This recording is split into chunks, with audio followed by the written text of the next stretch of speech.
Welcome to Daily Plunge. We're in the Gospel of Luke, chapter 13, verses 31 through 35. Short passage, but a lot's here. It says that some Pharisees, not all of them, but there's some Pharisees that go up to Jesus and warn him about Herod. Herod wants to kill you. Of course, it could be also is that they want to kill Jesus as well. And they say, don't go to Jerusalem. Now, back in verse 22 of this chapter, it told us that Jesus is now setting his face to go to Jerusalem. And he says, tell that scoundrel, that scavenger, that fox, right, that I'm doing my kingdom work. And what is this kingdom work that he's doing? It's stuff that the Empire can't do, that the Pharisees can't do, right? I'm driving out demons. And, you know, what's funny is that all the Romans do is invite more of the problems and the brokenness of this world. But Jesus is driving out demons.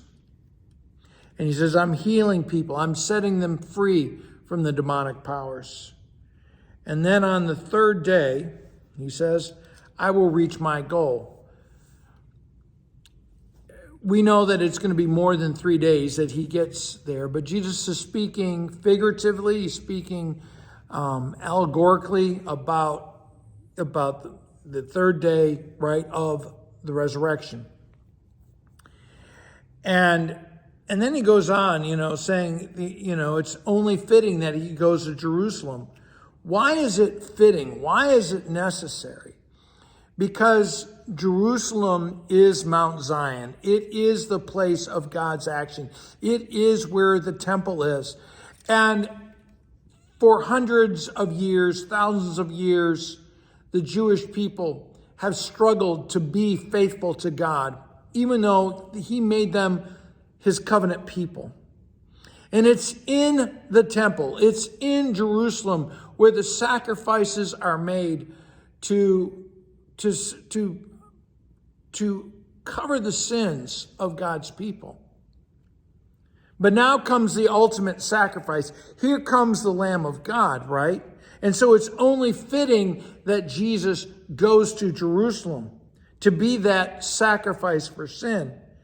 And as God is going toe to toe with the people who are set against his kingdom, it's got to happen in Jerusalem. And there's a reference within these passages about how he says, how often did I desire to gather you under my wing? And you see that in Psalm 96 and elsewhere in the Old Testament where God talks about covering his people with his wings.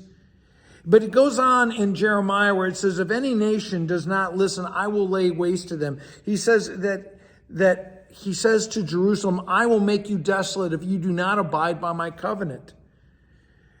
But ultimately, it is Psalm 118 that is being fulfilled here, that the stone that the builders rejected has become the chief cornerstone. And it's within that passage that we read the verse, blessed is he who comes in the name of the Lord, who Jesus says, you will not see me until you say that. Now, it sort of seems, I want to stop there and recognize when you say, blessed is he who comes in the name of the Lord, you are proclaiming that about Jesus. And you cannot see Jesus as the Christ until you make that confession. And that's what he's saying here. You will not see me as the Messiah until the day that you read that. And you will not understand why I have to go to Jerusalem until you make that confession of faith. Well, thanks, friends. Have a blessed day.